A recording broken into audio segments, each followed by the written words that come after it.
السلام علیکم ورحمۃ اللہ وبرکاتہ۔ ناظرین کرام، یہ ہماری زکوٰۃ سیریز کی چوتھی ویڈیو ہے، اور اس سے پہلے کی ویڈیوز میں ہم زکوٰۃ کی اہمیت، اس کے فوائد اور اموال زکوٰۃ پر تفصیل سے بات کر چکے ہیں۔ آج کی اس ویڈیو میں ہم زکوٰۃ کے نصاب پر بات کریں گے۔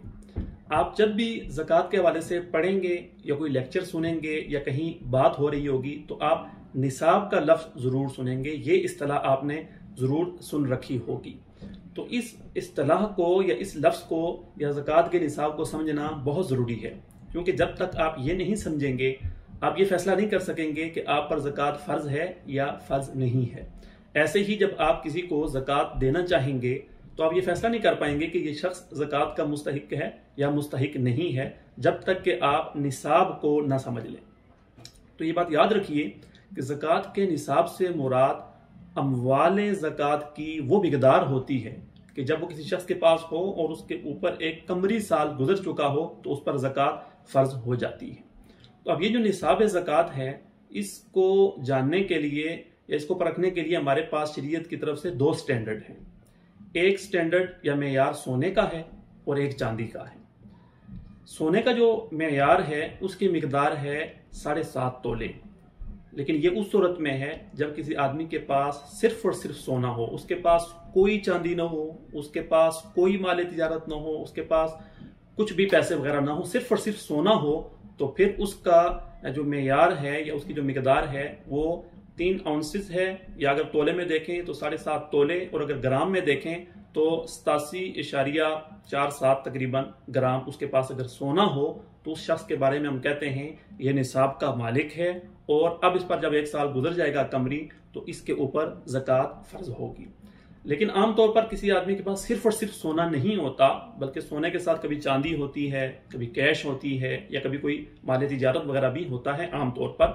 تو جب کوئی ایسا آدمی ہو جس کے پاس صرف اور صرف سونا نہیں ہے بلکہ اس کے ساتھ ساتھ یہ چیزیں بھی ہیں، تو پھر ہم اس نصاب کو نہیں دیکھتے، بلکہ اس کے لیے پھر ہمارے پاس ایک اور سٹینڈرڈ ہے جو کہ چاندی کا سٹینڈرڈ ہے۔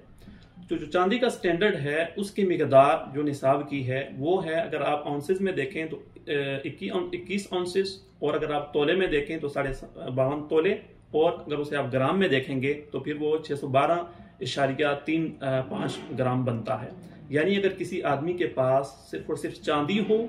تو اس مقدار پر جا کے اس پر زکوٰۃ فرض ہو جاتی ہے، 21 اونسز یا 52 تولے یا 612.35 گرام۔ اسی طرح سے اگر کسی آدمی کے پاس، جیسا میں نے پہلے بھی عرض کیا، کہ صرف اور صرف سونا نہیں ہے بلکہ اس کے ساتھ چاندی ہے، یا سونے کے ساتھ کیش ہے، یا سونے کے ساتھ مال تجارت ہے، یا پھر یہ تینوں یا چاروں چیزیں اس کے پاس ہیں، تو پھر اس کے بارے میں ہم جو نصاب دیکھیں گے، نصاب کی مقدار وہ چاندی کے حساب سے ہوگی کہ اگر یہ 2، 3 یا چاروں چیزیں مل کے چاندی کے 52.5 تولے کی جو آج قیمت بن رہی ہے اس کے برابر ان کی مالیت بنتی ہو، ان 4 چیزوں کی یا 3 یا 2 کی، تو ایسے شخص کے بارے میں ہم کہیں گے کہ یہ شخص نصاب کا مالک ہے۔ فرض کریں ایک آدمی کے پاس اگر 1 تولہ سونا ہے، بلکہ آدھا تولہ سونا ہے، اور ساتھ اس کے پاس کچھ چاندی ہے، یا اس کے پاس کچھ کیش ہے، یا کچھ مال تجارت ہے، تو یہ چونکہ ملا کے 52.5 تولے چاندی کی ویلیو سے زیادہ ہو جاتے ہیں، تو ایسے شخص کے بارے میں ہم کہیں گے کہ یہ شخص نصاب کا مالک ہے۔ ایسے ہی اگر کسی آدمی کے پاس فرض کریں کہ سونا بالکل نہیں ہے لیکن اس کے پاس کچھ چاندی ہے اور اس کے ساتھ کچھ